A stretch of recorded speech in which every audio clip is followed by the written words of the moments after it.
ਸ਼ਰਾਹ ਦੀ ਤੁਸੀਂ ਵੇਖਦੇ ਪਏ ਹੋ ਜਨਾਬ ਪੰਜਾਬੀ ਪੁਆਇੰਟ ਤੇ ਸਾਡੇ ਨਾਲ ਇਸ ਵਕਤ ਨਈਮ ਹੈਦਰ ਪੰਜੋਤਾ ਸਾਹਿਬ ਮੌਜੂਦ ਨੇ ਜਿਹੜੇ ਸੀਨੀਅਰ ਵਕੀਲ ਨੇ ਜਨਾਬ ਇਮਰਾਨ ਖਾਨ ਸਾਹਿਬ ਦੇ। ਤੇ ਉਹਨਾਂ ਨਾਲ ਗੱਲ ਕਰਨੇ ਔਰ ਪੁੱਛਣੇ ਆਉਣ ਵਾਲੇ ਹਾਲਾਤ ਦੇ ਬਾਰੇ ਕੀ ਸੋਚਿਆ ਇਹਨਾਂ ਨੇ। ਜੀ अस्सलाम वालेकुम सर। वालेकुम अस्सलाम। सर आने वाले दौर के बारे की सोचा तुसीं ਜਿਹੜੇ ਹਾਲਾਤ ਇਸ ਟਾਈਮ ਜਾ ਰਹੇ ਨੇ ਬਰਬਰੀਅਤ ਜ਼ੁਲਮ ਹਰ ਤਰਫ। ਪੰਜਾਬੀ ਚ ਇੰਟਰਵਿਊ ਦੇਣਾ ਜਾਂ ਉਰਦੂ ਜਾਣਾ? ਪੰਜਾਬੀ।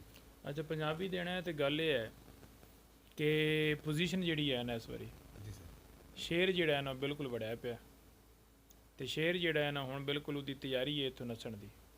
ਸ਼ੇਰ ਨੇ ਸਮਝਿਆ ਕਿ ਗਰਾਊਂਡ ਖਾਲੀ ਹੈ, ਜਿਹੜਾ ਕਿ ਨਾਂ ਦਾ ਸਿਰਫ ਸ਼ੇਰ ਹੈ, ਅਸਲੀ ਸ਼ੇਰ ਜਿਹੜਾ ਹੈ ਉਹ ਅੰਦਰ ਪਿਆ। ਤੇ ਜਦੋਂ ਉਹ ਨਿਕਲੇਗਾ ਨਾ ਤੇ ਫਿਰ ਸ਼ੇਰ ਜਿਹੜੇ ਨੇ ਕੋਈ ਵੀ ਜਿਹੜੇ ਜੈਲੀ ਸ਼ੇਰ ਬਣੇ ਨੇ ਨਜ਼ਰ ਨਹੀਂ ਆਣਗੇ। ਬਾਕੀ ਗੱਲਾਂ ਰਹਿ ਗਈਆਂ ਕਿ ਮੁਲਕ ਦੇ ਵਿੱਚ ਜਿਹੜੀ ਪੋਜੀਸ਼ਨ ਹੈ ਉਹ ਤੈਨੂੰ ਨਜ਼ਰ ਆ ਰਹੀ ਹੈ ਆਪਾਂ ਨੂੰ ਕਿ ਮੁਲਕ ਦੇ ਵਿੱਚ ਜਿਹੜੀ ਲਾ ਕਾਨੂੰਨੀਅਤ ਤੇ ਜਿਹੜੀ ਆਇਨ ਦੀ ਪਾਮਾਲੀ ਕੀਤੀ ਗਈ ਹੈ ਉਸ ਦੇ ਵਿੱਚ ਵੇਖ ਲਓ ਕਿ ਦਿਨ ਦਿਹਾੜੇ ਜਿਵੇਂ ਤਾਇਦ ਕੁਨਿੰਦੇ ਤਜਵੀਜ਼ ਕੁਨਿੰਦੇ ਚਾਹੇ ਗਏ ਨੇ, ਕਿਆ ਦੂਜੀਆਂ ਪਾਰਟੀ ਨੇ ਵੀ ਤਾਇਦ ਕੁਨਿੰਦੇ ਤਜਵੀਜ਼ ਕੁਨਿੰਦੇ ਚਾਹੇ ਗਏ ਨੇ। ਔਰ ਨਵਾਜ਼ ਸ਼ਰੀਫ ਇੱਕ ਇਸ਼ਤਿਹਾਰੀ ਹੈ, ਇੱਕ ਬਿਗੋੜਾ ਹੈ, ਇੱਕ ਸਜ਼ਾ याफ्ता ਬੰਦਾ ਹੈ, ठीक है जी। ਉਸ ਨੂੰ ਸਰਕਾਰ ਨੇ ਜੋ ਹੈ ਅਦਾਲਤਾਂ ਨੇ ਇਸ਼ਤਿਹਾਰੀ ਡਿਕਲੇਅਰ ਕੀਤਾ। ਉਸ ਤੋਂ ਬਾਅਦ ਉਹ ਆਇਆ ਤਾਂ ਉਹਦਾ ਇਸ਼ਤਿਹਾਰ ਪਾਉਣਾ ਵੀ ਖਤਮ ਹੋ ਗਿਆ ਔਰ ਉਹ ਆ ਕੇ ਮਸਨਦ 'ਤੇ ਬਿਠਾਉਣ ਵਾਸਤੇ ਜਿਹੜਾ ਉਹਨੂੰ ਤਰੀਕਾਕਾਰ ਕੀਤਾ ਗਿਆ, ਪ੍ਰੋਟੋਕੋਲ ਦਿੱਤਾ ਗਿਆ ਰਿਪੋਰਟ ਦੇ ਉੱਤੇ, ਫਿਰ ਜਿਵੇਂ ਰਾਹ 'ਚ ਦਿੱਤਾ ਗਿਆ, ਜਿਵੇਂ CCPO ਨੇ ਸਲੂਟ ਮਾਰੇ ਨੇ, ਉਹ ਸਾਰੀ ਕੌਮ ਨੇ ਵੇਖੇ ਨੇ। ਉਹ ਕਹਿੰਦੇ ਨੇ ਕਿ ਅਸੀਂ ਅਦਾਲਤਾਂ 'ਚ ਸੁਰਖਰੂ ਹੋ ਗਿਆ, ਸਾਨੂੰ ਅੱਲਾਹ ਤਾਲਾ ਨੇ ਕੀਤਾ ਹੈ। ਭਾਈਜਾਨ ਤੁਹਾਡੇ ਹੱਕ 'ਚ ਨੈਬ ਨੇ ਬਿਆਨ ਦਿੱਤਾ ਹੈ, ਤੁਸੀਂ ਨੈਬ ਨੂੰ ਸਾਥ ਮਿਲਾ ਕੇ ਸੁਰਖਰੂ ਹੋਏ ਹੋ ਤੇ ਪੂਰੀ ਕੌਮ ਜਾਣਦੀ ਹੈ। ਨਵਾਜ਼ ਸ਼ਰੀਫ ਦੇ ਉਹ ਕਾਗਜ਼ ਜਿਹੜੇ ਨੇ ਐਕਸੈਪਟ ਹੋ ਜਾਂਦੇ ਨੇ, ਹਾਲਾਂਕਿ ਉਹ ਤਾਂ ਯਾਦ ਨਾ ਆਏ ਫਿਲਹਾਲ ਅਜੇ ਤੱਕ ਸੁਪਰੀਮ ਕੋਰਟ ਨੇ ਉਹਦੀ ਨਾਇਲੀ ਖਤਮ ਨਹੀਂ ਕੀਤੀ। ਉਸ ਦੇ ਬਾਵਜੂਦ ਉਹਦੇ ਐਕਸੈਪਟ ਨੇ। ਖਾਨ ਸਾਹਿਬ ਦੇ ਜਿਹੜੇ ਇੱਕ ਝੂਠੇ ਕੇਸ ਦੇ ਵਿੱਚ ਉਹਨਾਂ ਨੂੰ 5 ਸਾਲ ਵਾਸਤੇ ਨਾਇਲ ਕੀਤਾ ਹੈ, ਉਹ ਉਸ ਬੁਨਿਆਦ ਉੱਤੇ ਉਹਨਾਂ ਦੇ ਕਾਗਜ਼ ਜਿਹੜੇ ਨੇ ਰਿਜੈਕਟ ਕਰ ਦਿੱਤੇ। ਅੱਛਾ ਸਰ ਕਦੋਂ ਤੱਕ ਚਾਂਸ ਹੈ ਇਨਸ਼ਾਅੱਲਾ ਖਾਨ ਸਾਹਿਬ ਬਾਹਰ ਆ ਜਾਣਗੇ? ਦੇਖੇ ਖਾਨ ਸਾਹਿਬ ਦੇ ਜਿਹੜੇ ਚਾਂਸ ਨੇ ਉਹ ਬੜੇ ਇਨਸ਼ਾਅੱਲਾ ਤਾਲਾ ਹੋਪ ਅੱਛੀ ਰੱਖਣੀ ਚਾਹੀਦੀ ਹੈ। ਉਹਨਾਂ ਦੇ ਉੱਤੇ ਜਿਹੜੇ ਇਸ ਟਾਈਮ ਕੇਸ ਨੇ ਉਹ 2 ਨੇ, ਠੀਕ ਹੈ, ਜਿਨ੍ਹਾਂ ਦੇ ਵਿੱਚ ਉਹ ਇਸ ਟਾਈਮ ਅਰੈਸਟ ਨੇ। ਉਹ ਇੱਕ ਹੈ ਕੇਸ ਤੋਸ਼ਾਖਾਨਾ ਕੇਸ ਜਿਹੜਾ ਨੈਬ ਵਿੱਚ ਚੱਲ ਰਿਹਾ, ਦੂਜਾ ਕੇਸ ਹੈ ਨੈਬ ਦੇ ਵਿੱਚ ਅਲਕਾਇਦਾ ਟਰਸਟ ਕੇਸ।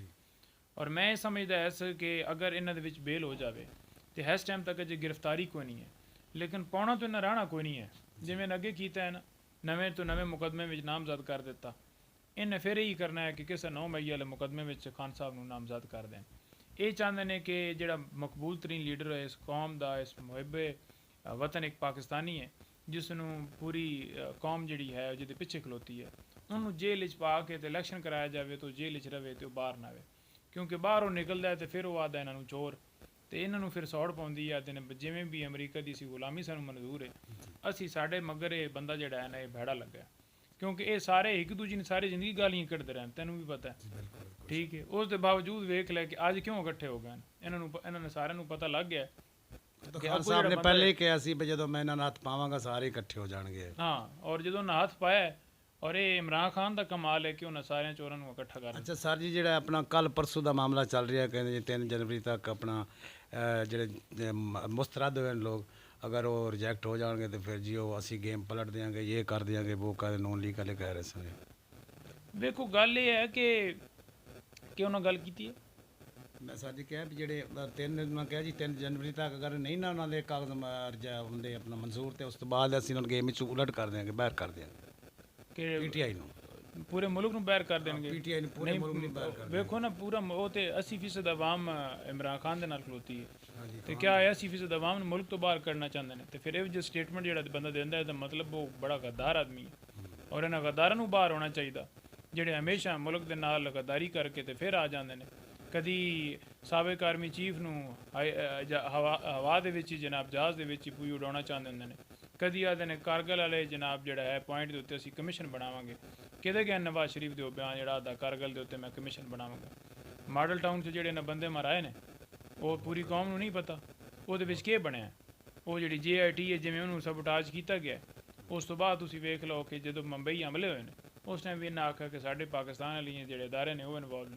ਮੁੜ ਤੁਸੀਂ ਵੇਖ ਲਓ ਕਿ ਇੱਕ ਬਦਿਆਂਤੀ ਦੀ ਬੁਨਿਆਦ 'ਤੇ ਨੂੰ ਬਾਹਰ ਕੱਢਿਆ ਨਾ ਤੇ ਸਕੇ ਜੀ ਮੈਂ ਜਲਾਵਤਨ ਹੋ ਗਿਆ। 15 ਸਾਲ ਤੂੰ ਜਲਾਵਤਨ ਨਹੀਂ ਰਿਹਾ, ਤੂੰ ਜਿਹੜਾ ਮਾਲ ਮੰਤਰ ਇੱਥੋਂ ਬਣਾ ਕੇ ਲੈ ਗਿਆ ਤੂੰ ਉਸ ਵਜ੍ਹਾ ਤੋਂ ਬਾਹਰ ਰਿਹਾ। ਚੋਰੀਆਂ ਜਿਹੜੀਆਂ ਤੂੰ ਕੀਤੀਆਂ ਨੇ, ਜਿਹੜੀਆਂ ਤੂੰ 2 ਨੰਬਰੀਆਂ ਕੀਤੀਆਂ ਨੇ, ਤੂੰ ਉਸ ਵਾਸਤੇ ਬਾਹਰ ਗਿਆ ਨਾ। ਤੂੰ ਇਹ ਤਾਂ ਨਹੀਂ ਹੈ ਕਿ ਤੂੰ ਜਿਹੜਾ ਹੈ ਕੋਈ ਬੜਾ ਕੌਮ ਵਾਸਤੇ ਕੁਰਬਾਨੀ ਦੇਣ ਵਾਸਤੇ ਤੂੰ ਬਾਹਰ ਬੈਠਾ ਹੈ। ਬੰਦੇ ਦੇ ਪੁੱਤਰਾਂ ਵਾਲੇ ਕੰਮ ਕਰ ਲੈਣਾ। ਹਾਂਜੀ ਬੰਦੇ ਦੇ ਪੁੱਤਰਾਂ ਵਾਲੇ ਕੰਮ ਕਰੀਂ ਤੇ ਫਿਰ ਨਹੀਂ ਮੁਲਕ ਛੱਡਣਾ ਪਊਗਾ। थैंक यू सर, बहुत बहुत शुक्रिया। अल्लाह हाफिज़ नाजरीन। पाकिस्तान जिंदाबाद, पाक फौज जिंदाबाद।